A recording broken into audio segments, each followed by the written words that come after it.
Ancestralidade e Contemporaneidade foi o tema do 9º Encontro Nacional dos Estudantes Indígenas, ENEI, que reuniu em julho deste ano mais de 2.000 universitários e universitárias indígenas na Unicamp. O evento contou com oficinas, debates, simpósios temáticos, atividades culturais, reunindo intelectuais, ativistas e artistas indígenas.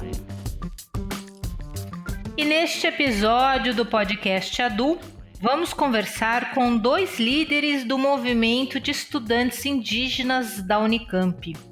Nós vamos conversar com Arlindo Baré, presidente da União Plurinacional dos Estudantes Indígenas, a UPEI.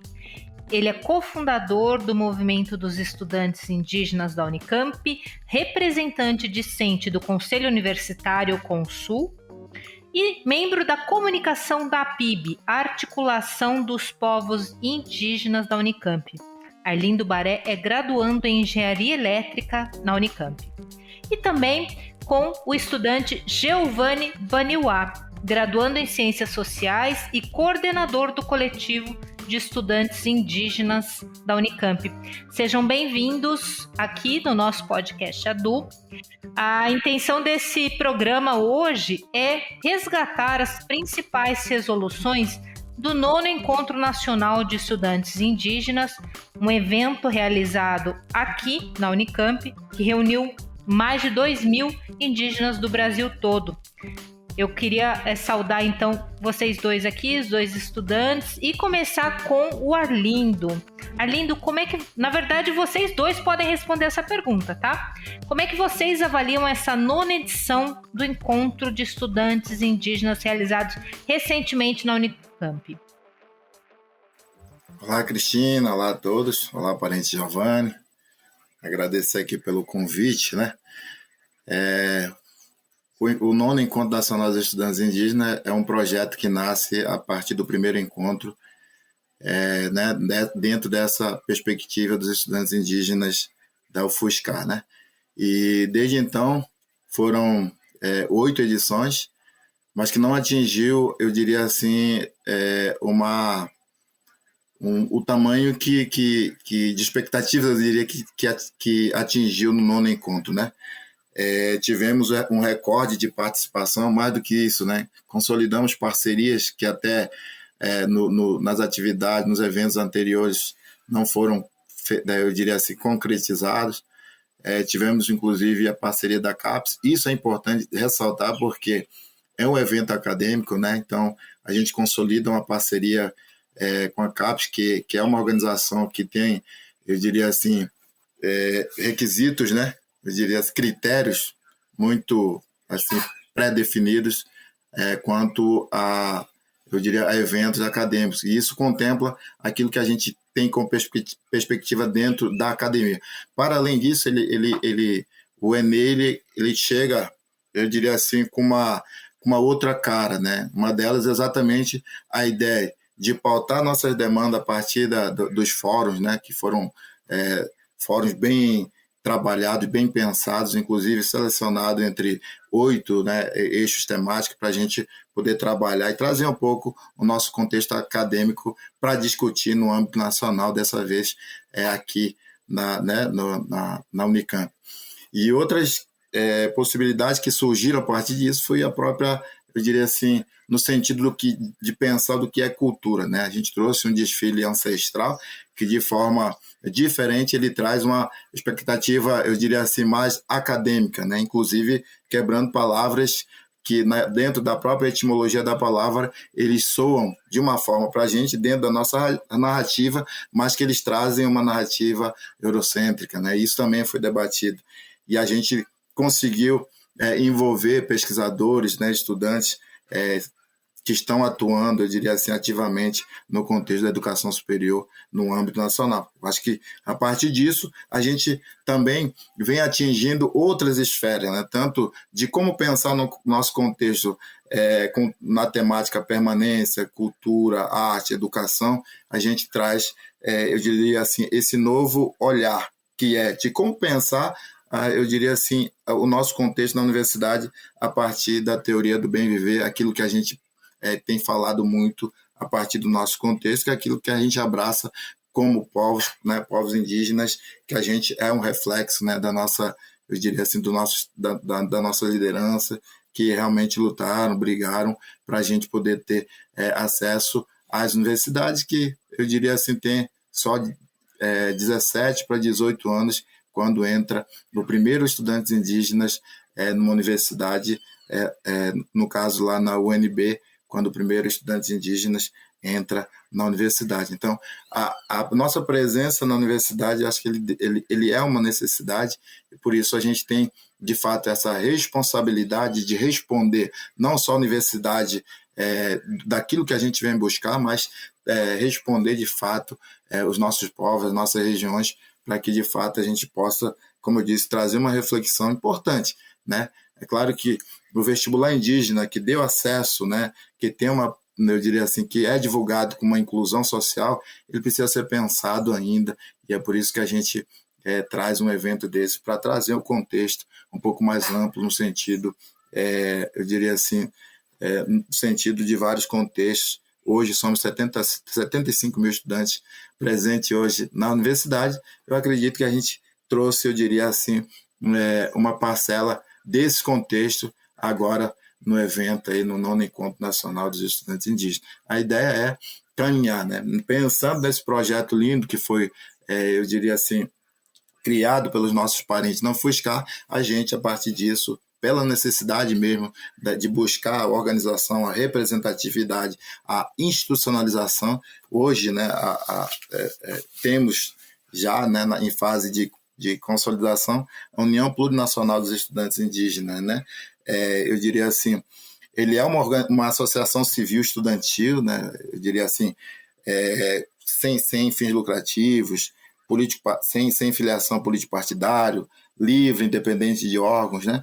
E aí, no caso, ele é uma entidade máxima de representação dos estudantes indígenas de graduação e pós-graduação de estabelecimento de ensino superior do Brasil, público e privados. Então, eu acredito que a gente, a partir de agora, a gente começa a se organizar realmente para pensar um pouco, construir realmente, eu diria, uma perspectiva boa aí com relação ao nosso contexto da educação superior no Brasil. E ele nasce exatamente desse anseio de criar o coletivo dos estudantes indígenas da Unicamp, que tem agora, eu diria assim, nas suas costas, né, uma referência do movimento estudantil no Brasil, com identidade, né, com possibilidade de pensar como é que a gente vai contribuir, né, discutir, pautar as nossas demandas relacionadas à educação superior. Hoje, não só na Unicamp, mas no Brasil. Perfeito. Viu, Giovanni, só para complementar, mais de 2.000 estudantes participaram desse evento. Quantas etnias a gente pode contabilizar ali? Boa tarde a todos. Obrigado pelo convite ao Unicamp, Paulo, a comunicação. É uma satisfação estar aqui compartilhando esse conhecimento, essa luta de permanência aqui dentro da universidade. E querendo ou não, a gente tem que estar ali firme e forte, audiando, lutando pelo nosso direito e fortalecendo o movimento estudantil também, né? Eu pouco participei também do Enem, né? O Arlindo está ali na frente, organizou, foi um trabalho excelente. Primeira vez que eu participo de um encontro nacional também. Foi uma experiência muito fortíssima, né, para quem da parte da militância, de conhecimento. Acho que é um fortíssimo abraço que a gente vem somar dentro da Unicamp, principalmente. É uma universidade fortíssima que nós abraça como estudantes indígenas, mas a gente tem que estar ali lutando também. E acredito que vou dar uma referência a quantos estudantes presentes aqui na Unicamp, mas ao todo, assim, presente, no Enem não sei quanto que foi, mas acredito que somos mais de 40 povos e etnias diferentes aqui dentro da universidade, que contempla mais 300 estudantes, batendo com estudantes de 2022, 019 a 22, contemplado mais 40 povos diferentes. Giovanni, para você, como é que foi essa experiência de participar, de receber aqui na Unicamp esses 2.000 estudantes no Enem? Sim, foi a primeira vez, né? Eu venho acompanhando bastante ultimamente com o Arlindo, né? Quando ele organizou a logística, a parte da científica, a saúde, da parte da recepção. E foi uma experiência que bastante foi bem trabalhoso e aproveitoso para quem esteve ali. Com certeza aprendeu como é o movimento indígena, como estudantil nacional, porque a Unicamp abraçou vários tipos de estudantes, não estudantes, lideranças, são várias perspectivas de somar, né, que são pesquisadores, como a Arlindo referenciou. Para mim foi uma experiência, acredito que a Unicamp reconhece isso, essa luta de ter abrido esse espaço em 2022, né?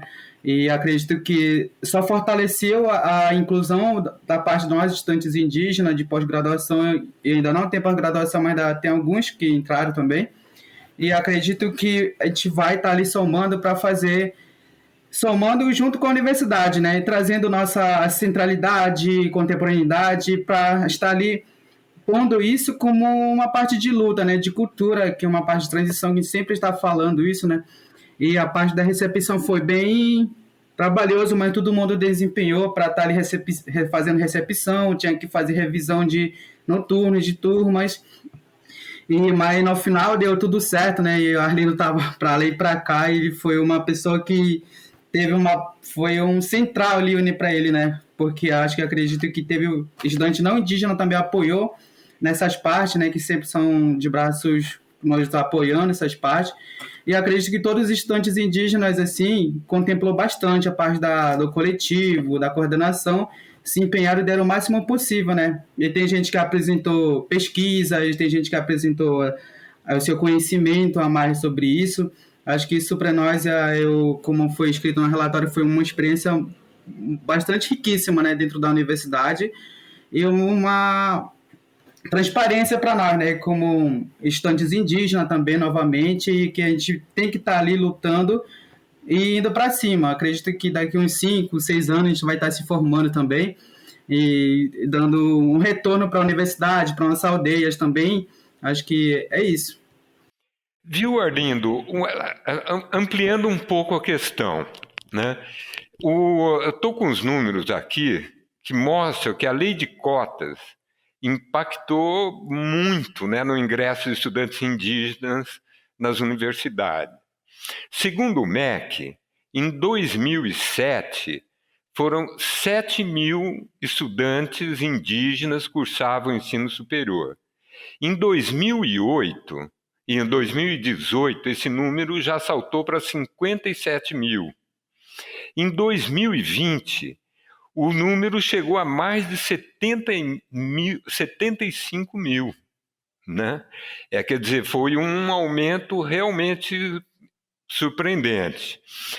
Agora, o que nós precisamos discutir é a questão da permanência. Como está a política de permanência para os estudantes indígenas na Unicamp e nas demais universidades públicas brasileiras? Só respondendo as perguntas anteriores, né, sobre a quantidade de etnias presentes no evento, no nono Enem, foram 170 etnias, né, de 37 instituições de educação superior no Brasil, né, e aí tanto público e privado. A gente teve essa participação em massa, tivemos 102 trabalhos científicos inscritos, que vão agora, estamos fazendo um trabalho para divulgar, né, em forma de análise, e posteriormente a gente quer transformar todo o trabalho produzido no Enem em um livro, né, tanto livro digital, que vai ficar disponibilizado no site da UPEI, né, do Enem, e também em livros físicos, para deixar aí disponível, principalmente para os estudantes terem uma referência de buscar referências, né, de pesquisas indígenas também. Com relação à lei de cotas, sim, de 2007 para cá a gente teve um salto assim extraordinário da nossa presença nas universidades, e isso é importante ressaltar, mas também como eu falo, a nossa presença na universidade ele é realmente por necessidade de estar discutindo o atual contexto dos povos indígenas no Brasil, né? Que é aquela ideia da gente trazer a nossa narrativa, trazer a nossa perspectiva e também participar agora como pesquisador, né, como estudante, como cientista, de tudo aquilo que foi discutido, criado, muitas das vezes romantizado em livros aí espalhados pela educação básica no Brasil. Então isso é importante. Mas a gente precisa pensar principalmente nos critérios, eu diria assim, das políticas afirmativas, né? Por exemplo, o critério do MEC, ele não é igual ao vestibular indígena. Existe uma diferença muito grande, né? O critério do acesso dos estudantes indígenas nas universidades federais, por exemplo, é um critério socioeconômico. Ele não é um vestibular específico diferenciado, né? E o vestibular indígena, que são 3 vestibulares indígenas específicos que existe hoje no Brasil, que são na UNB, que tem na UNB, Unicamp e o FUSCar, eles foram criados nessa expectativa de ser um vestibular diferenciado. Mas quando se fala de um vestibular diferenciado, a gente fica realmente no diferenciado entre aspas, porque, de fato, ainda não contempla muitos dos contextos da nossa presença na universidade. Acaba que, de fato, de alguma forma, tendo uma grande evasão, porque a gente deve, de fato, pensar cuidadosamente do que é um vestibular diferenciado, do que é permanência dos estudantes indígenas na educação superior. Hoje, a Unicamp, eu considero, por fazer esse debate a nível nacional, né, em várias outras instituições pelo Brasil, fazendo também esse diálogo com o MEC, eu verifico de fato que a Unicamp está, eu diria assim, muito na frente de poder estar sendo muito sensível em discutir a nossa presença na educação superior, se tornando, inclusive, uma das melhores políticas afirmativas quando se fala do vestibular indígena no Brasil. Então, vem se consolidando, espero que isso se consolide com a nossa formação, da nossa primeira turma possa se formar pelo menos 40%, 30%, porque os índices, né, pelo Brasil, eles não são tão favoráveis, como falei anteriormente, o índice de evasão ele é muito grande. Então, é por isso que, de fato, a gente precisa discutir, pensar realmente sobre o que é políticas afirmativas para os indígenas, o que é a nossa presença para os indígenas, o que é permanência para os indígenas, né? E aí, para a gente tentar, de fato, consolidar essa inclusão social, né, na narrativa do Ministério da Educação. Na nossa narrativa de fato, uma reparação histórica, que é uma dívida, eu diria assim, da sociedade brasileira, né, do Estado com os povos indígenas. Com certeza, exatamente isso. E esse relatório que foi produzido pelo nono encontro aqui, ele fica disponível no site no próprio site da Enem mesmo, Arlindo? Sim, a gente disponibilizou, né, publicizou ele, inclusive em vários sites, está no site da PIB, no site do Enem. A gente tem divulgado ele porque a gente considera importante levar, né, essas informações de tudo que foi produzido aqui no evento. E dentre, eu diria assim, esses anseios, essas demandas, foi discutido, sim, a própria, né, política de cotas, políticas afirmativas, o vestibular indígena e também o vestibular indígena diferenciado, que é a ideia de tentar entender os contextos, né, os povos a partir da sua realidade ali mais próximo daquilo que a gente considera diferenciado, né? Eu vou fazer uma pergunta agora para os dois. Fiquem à vontade para responder, tá? Cada um a partir da sua perspectiva. É o seguinte, e recentemente eu ouvi a Tishai Suri, eu não sei se eu estou pronunciando correto o nome dela, acho que é Tishai Suri, que é aquela líder indígena que discursou na ONU. Ela falou que os territórios estão sendo permanentemente invadidos e os indígenas sofrendo ameaças e sendo massacrados, e que nada acontece.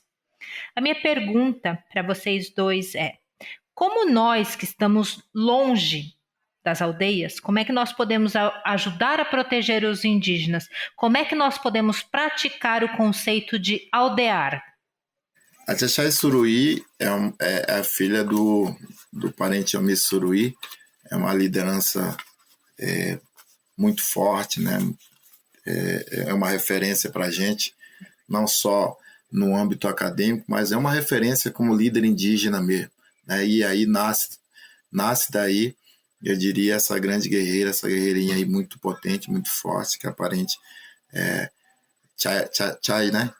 Chay Suruí. Quando ela fala de território, na nossa concepção, eu diria, na nossa ótica, território ele tem uma narrativa muito diferente, né? Quando a gente fala assim, aldear, qualquer lugar que seja, é mais ou menos nesse sentido, né? No sentido de que, para a gente, o território significa no sentido mais holístico, né? Por isso que a gente defende muito a teoria do bem viver, que é a ideia de tentar viver com a natureza em harmonia.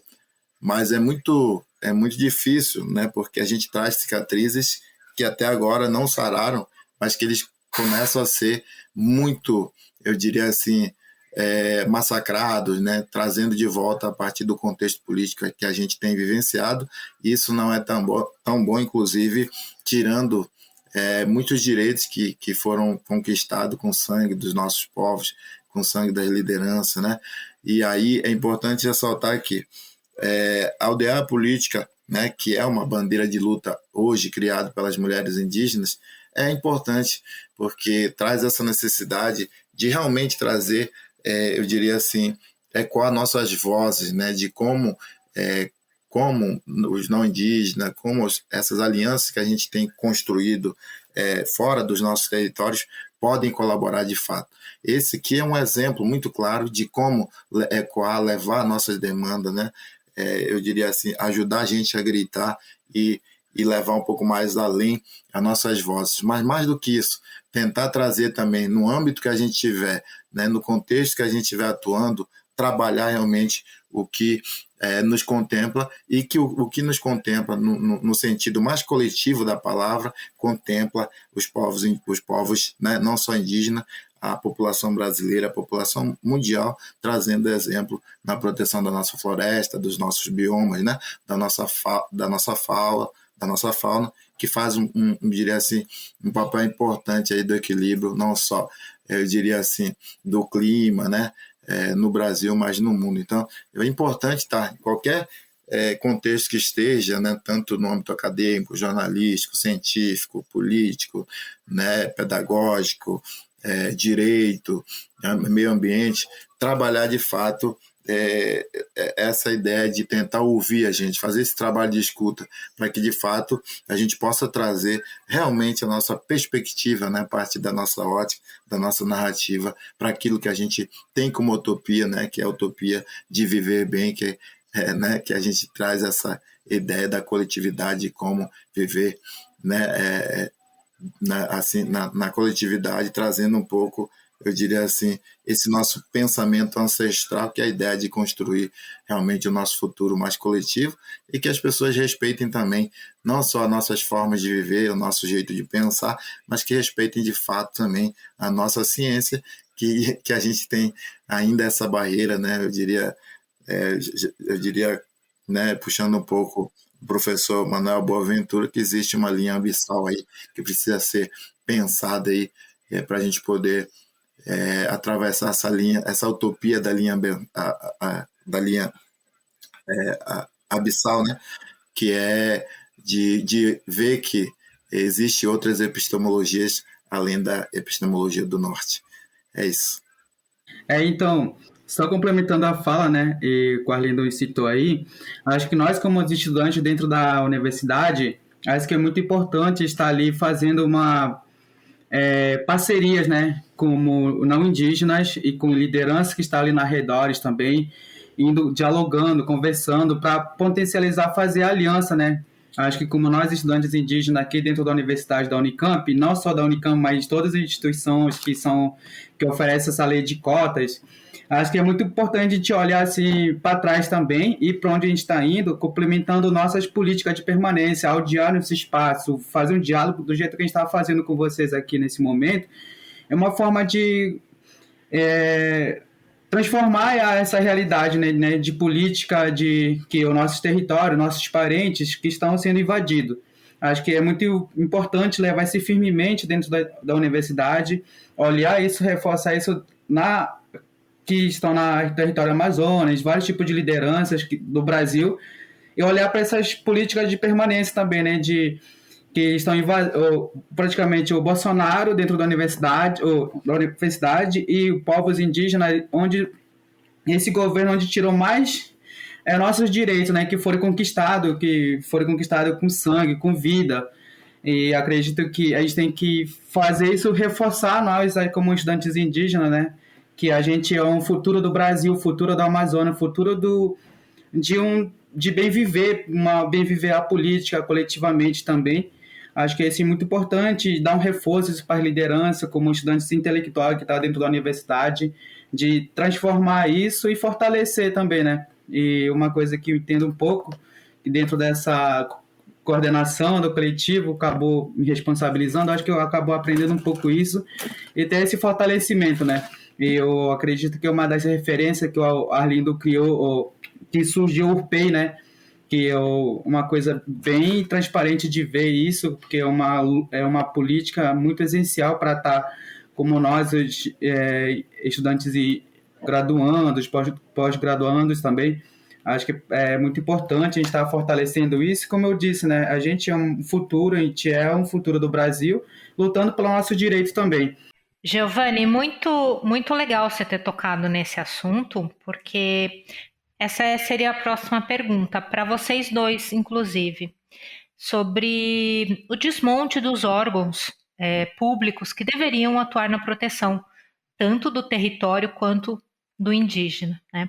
Queria que vocês comentassem sobre isso. Logo que o presidente, né, o atual, ele se coloca como uma alternativa, né, 2019, ele já deixa bem claro que não iria fazer a demarcação de nenhum centímetro de terra para indígena nenhum. E a partir daquele momento, talvez os povos indígenas iniciam, eu diria assim, essa luta, né? Só o ano passado a gente foi 7 vezes para Brasília para a gente dizer não à tese do marco temporal, que é aquela proposta, né, eu diria assim, do agronegócio mesmo, que fragilizava aí, né, não só a entrada nas nossas terras, né, mas mais do que isso, né, ele dava a possibilidade de realmente se apropriar das nossas terras com aval do Estado, né? E aí, a partir disso, a gente verifica de fato que a gente estava numa grande, né, guerra para poder, de fato, defender aquilo que a gente, né, tinha conquistado, eu diria, com tanta luta. E dentre essas, eu diria assim, essas políticas de agressão aos nossos direitos, né, e a primeira ação dele foi realmente retirar a autonomia das instituições que, de fato, trabalhariam esse diálogo, né, de proteção com relação ao nosso direito, né, a nossa maneira de viver. A gente pode citar a própria FUNAI, que acabou, eu diria assim, atuando muito contrário àquilo que demandava, eu diria, a nossa necessidade, né? E isso, de fato, fortaleceu o lado né, do Estado, né? Enquanto que nós, povos indígenas, acabamos sofrendo exatamente porque, teoricamente, aquele que, né, faria a nossa proteção, aquilo que defenderia nós, né, do Estado, como alguém que, de fato, nesse momento está violando todos os nossos direitos, acabou que se aliando realmente a uma política de extermínio, a uma política realmente de violação dos nossos direitos, dando, de fato, eu diria assim, toda a autonomia para aqueles que sempre estão aí atuando, dizendo que querem levar o progresso para nossas terras, mas ao contrário disso, eles levam violência, eles levam poluição, eles levam destruição, né? E isso para a gente é muito ruim.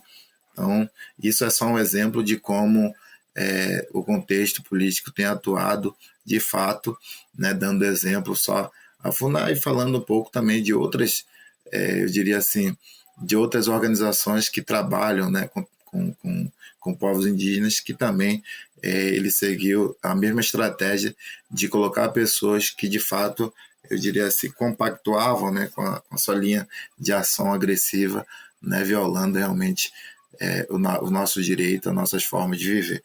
Então, isso seria uma estratégia assim, muito agressiva que a gente pode, de fato, repensar, né?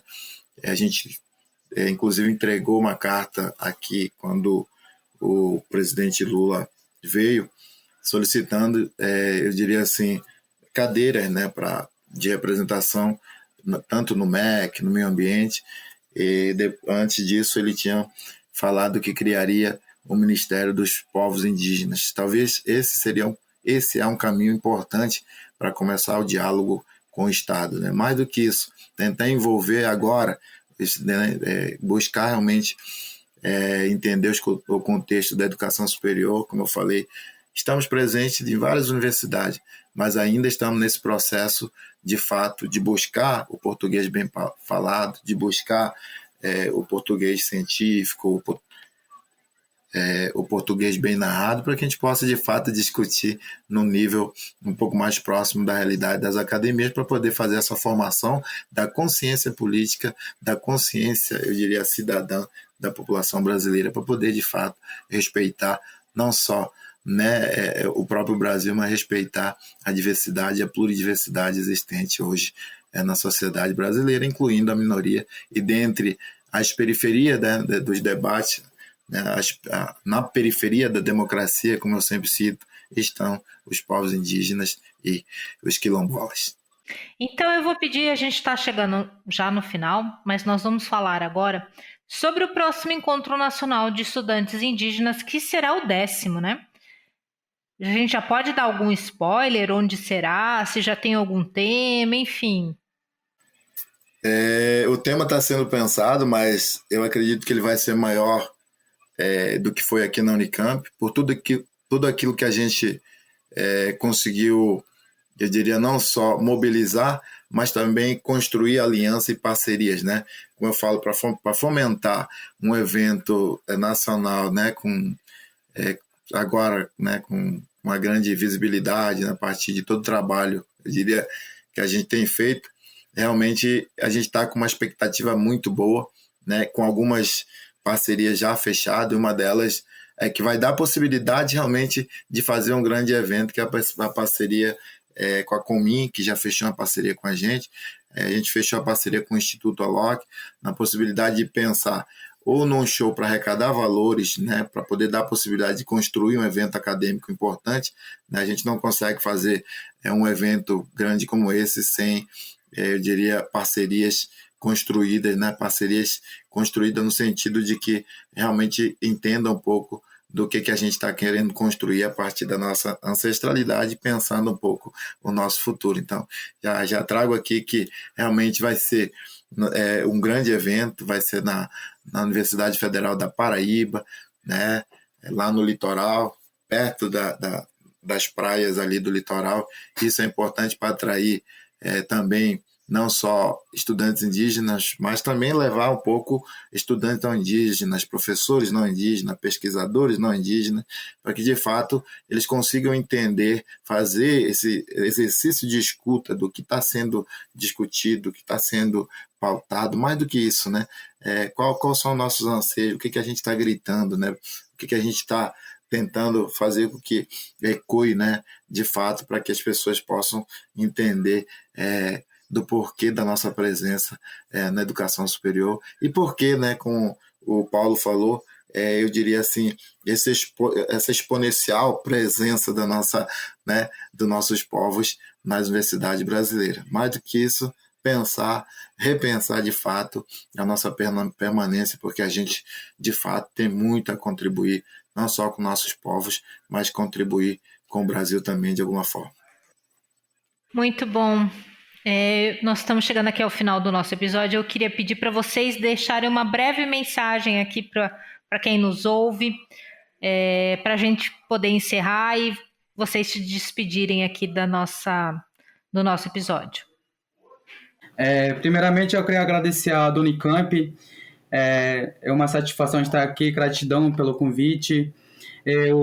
Uma mensagem que eu deixo, acho que a importância da nossa inclusão aqui dentro da universidade é importantíssimo. Somar e fortalecer é uma bolsa permanência, e estamos aqui para somar e fazer a diferença, a militância, fazer a diferença ao diálogo na universidade e fazer o que seja o Brasil, o governo e a educação seja diferente, que seja nós, sejam ouvidos como estudantes indígenas, não indígenas. Estamos aqui para fortalecer e fazer a mudança social também. Como os indígenas, somos capazes de saber interpretar e fazer a ideia intelectualmente de qualquer forma. A gente pode... Isso, gratidão, Cristina, Paulo, da comunicação, Arlindo. É isso. Eu vou ler um textinho aqui daquilo que eu vejo como necessidade, né, de pensar a partir do tema que a gente conseguiu trazer aqui, a partir da nossa ótica, né, a partir dos nossos olhares como estudantes indígenas. Agradecer aí o Giovanni, né, o Paulo, Cristina. O texto ele diz assim, né?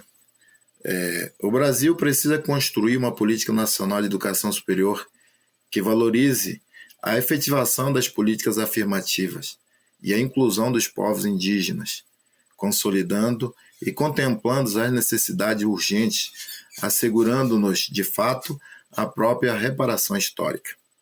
Chamamos a atenção para as ações insuficientes de políticas afirmativas que garantam a permanência no tempo e nos espaços. A presença, até a formação dos mesmos, muitas instituições não são preparadas para acolher e entender a realidade e culturas indígenas, afetando suas identidades e, muitas vezes, contribuindo para o insucesso na sua trajetória diferenciada. O atual ensino superior não atende às expectativas dos jovens indígenas, sendo raras as propostas formatadas a partir dos princípios da interculturalidade, das especificidades e seus projetos de vida. A partir de então, para ter o nosso destino com autonomia, necessitamos nos formar na educação superior e nos tornarmos professores, gestores, pesquisadores, intelectuais, cientistas, médicos e demais profissionais, que nos ajudarão nossas comunidades e a gestão dos territórios indígenas. Não há uma política de educação superior em situação de itinerância, nem para aqueles que residem em contexto urbano, apesar de ser um direito já reconhecido na resolução do Ministério da Educação desde o ano de 2012. Então, agradeço com esse texto, traz um pouco, né, aquilo que a gente tem discutido, né, feito assim, a partir da nossa vivência nas universidades. Só gratidão, com a Catulieté.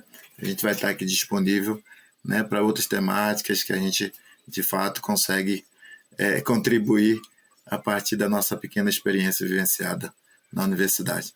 Só gratidão a todos, né? Até mais. Chegamos ao final deste episódio do podcast ADU, que trouxe hoje as lideranças do movimento estudantil indígena Arlindo Baré e Giovanni Baniwá. Siga nossas redes sociais, nosso site e fique por dentro dos temas que serão abordados nos próximos episódios do podcast ADU. Até mais!